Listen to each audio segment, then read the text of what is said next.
بسم الله الرحمن الرحيم. السلام عليكم ورحمة الله وبركاته. إن الحمد لله نحمده ونستعينه ونستغفره ونستهديه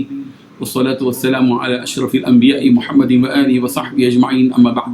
حاضرین و ناظرین، یہ درس نمبر 1128 ہے اور آج سورہ بنی اسرائیل کی دو آیتوں کی تلاوت کی جائے گی، آیت نمبر 58 اور 59، 58 and 59۔ چلیے سب سے پہلے ہم ان دو آیتوں کی تلاوت کرتے ہیں، لفظی ترجمے اور ترجمے کے بعد تشریح کرتے ہیں۔ اعوذ باللہ من الشیطان الرجیم، بسم اللہ الرحمن الرحیم۔ وَإِن مِّن قَرْيَةٍ إِلَّا نَحْنُ مُهْلِكُوهَا قَبْلَ يَوْمِ الْقِيَامَةِ أَوْ مُعَذِّبُوهَا عَذَابًا شَدِيدًا كَانَ ذَلِكَ فِي الْكِتَابِ مَسْطُورًا وما منعنا أن نرسل بالآيات إلا أن كذب بها الأولون وآتينا ثمود الناقة مبصرة فظلموا بها وما نرسل بالآيات إلا تخويفا صدق الله العظيم۔ لفظی ترجمہ یوں ہے، وَإِن اور نہیں، من قریۃ کوئی بستی، الا نحن مگر ہم، مہلکوہا اس کی ہلاک کرنے والے ہیں، قبل یوم القیامہ روز قیامت سے پہلے، اور معذبوہا یا اس عذاب دینے والے ہیں، عذابا شدیدا شدید عذاب، کیا نہ ہے ذالک یہ فی الکتاب کتاب مستورہ لکھا ہوا، وما منعنا اور نہیں ہمیں منع کیا ان اس سے کہ نرسلہ ہم بھیجیں بالآیات نشانیاں، الا ان مگر یہ کہ کذبا جھٹلایا تھا بہا ان کو الاولون پہلے والوں نے، وآتینا اور ہم نے دی تھی ثمودا قوم ثمود کو الناقۃ اونٹیں مبصرۃ نشانی واضح، فظلموا تو انہوں نے ظلم کیا بہا اس کے ساتھ، وما نرسل اور ہم نہیں بھیجتے بالآیات نشانیاں الا تخفیفا مگر ڈرانے کے لیے۔ ترجمہ یوں ہے، اور کوئی بستی ایسی نہیں ہے جیسے ہم روز قیامت سے پہلے ہلاک نہ کریں یا اسے سخت عذاب نہ دیں۔ یہ بات تقدیر کی کتاب میں لکھی جا چکی ہے، اور ہم کو نشانیاں یعنی کفار کے مانگے ہوئے معجزات بھیجنے سے کسی اور چیز نے نہیں بلکہ اس بات نے روکا ہے کہ پچھلے لوگ ایسی نشانیوں کو جھٹلا چکے ہیں، اور ہم نے قوم ثمود کو اونٹنی دی تھی جو آنکھیں کھولنے کے لیے کافی تھی، مگر انہوں نے اس کے ساتھ ظلم کیا، اور ہم نشانیاں ڈرانے ہی کے لیے بھیجتے ہیں۔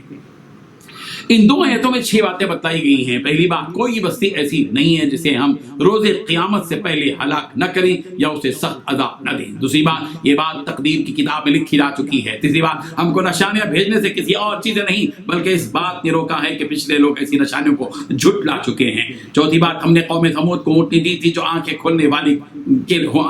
کے لیے کافی تھی۔ پانچویں بات، مگر انہوں نے اس کے ساتھ ظلم کیا۔ چھٹی بات، ہم نشانیاں ڈرانے ہی کے لیے بھیجتے ہیں۔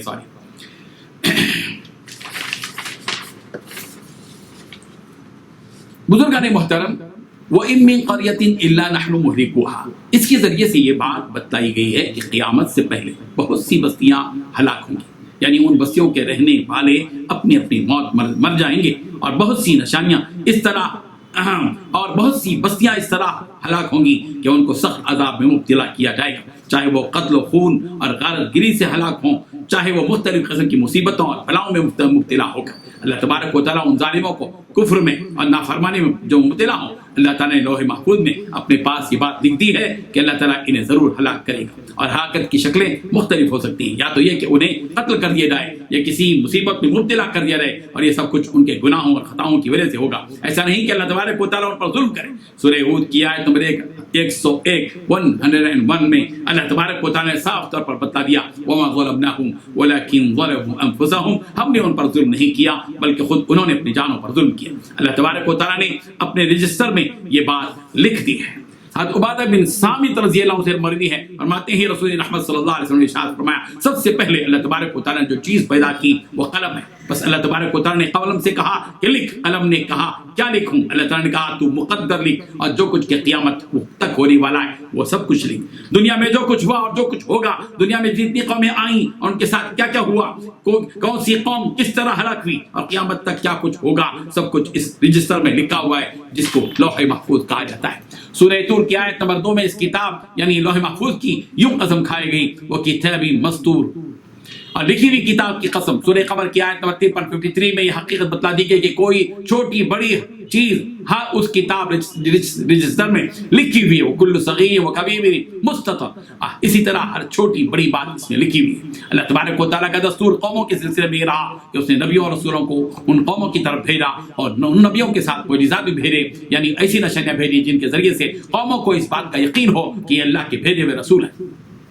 یہ تو اللہ تبارک و تعالیٰ کی طرف سے بھیجے ہوئے معجزے ہوتے تھے، اس کے باوجود قوموں نے اپنی طرف سے معجزات کی فرمائش کی۔ اللہ تبارک و تعالیٰ کا دستور فرمائشی معجزوں کے بارے میں یہ رہا کہ اگر کسی قوم نے اپنی طرف سے کسی خاص معجزے کی فرمائش کی اور اس معجزے کے دیے جانے کے باوجود اس قوم نے ایمان قبول نہیں کیا تو پھر اللہ تبارک و تعالیٰ اس قوم پر عذاب نازل فرماتے ہیں، جیسا کہ قوم سمود نے اونٹنی کا مطالبہ کیا اور وہ معجزہ اس قوم کو دیا گیا، مگر قوم سمود نے اس اونٹنی کو قتل کر دیا،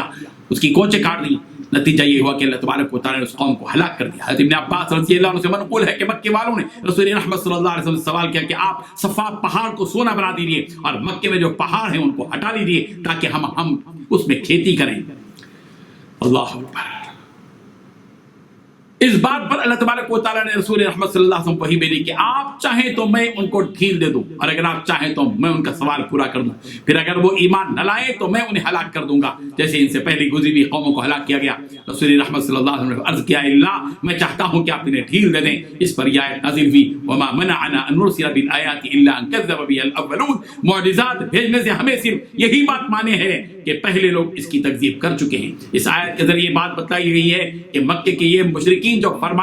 فرمائشی معجزات کا مطالبہ کرتے ہیں اس کے سفانہ میں پہاڑ کو سونا بنا دیا جائے، مکے کے پہاڑوں کو ہٹا دیا جائے، ہمارے پاس اس طرح کی کرنے کی قدرت و طاقت ہے اللہ فرما رہے ہیں، لیکن مسئلہ یہ ہے کہ اگر ان کی مرضی کے مطابق ہم معجزات ظاہر کر دیں اور اس کے باوجود لوگ ایمان نہ لائیں تو پھر مہلت کی مدت ختم ہو جاتی ہے اور انہیں ہلاک کر دیا جاتا ہے، جیسا کہ قوم سمود کو ہم نے ہلاک کر دیا۔ ہم نے اس قوم کو اونٹنی دی تھی، وہ ان کے لیے بصیرت کا ذریعہ تھی، وہ اس اہم ترین معجزے کو دیکھ کر رب ذوالجلال پر ایمان لا سکتے تھے اور حضرت صالح علیہ السلام کی دعوت کو قبول کر سکتے تھے، مگر قوم سمود نے ظلم کیا اور اسی معجزے کے ساتھ گستاخی کی اور اونٹنی کی کونچیں کاٹ ڈالی۔ اللہ تبارک و تعالیٰ نے یہ بات صاف کر دی کہ ہم نے تو اپنی نشانیاں اس لیے بھیجی تھی اور ہم اسی لیے نشانیاں بھیجتے ہیں تاکہ اس کے ذریعے سے لوگوں کو ڈرائیں۔ اللہ تبارک و تعالیٰ ان حقائق کو سمجھنے کی ہم سب کو توفیق عطا فرمائے۔ وآخر دعوانا ان الحمد للہ رب العالمین۔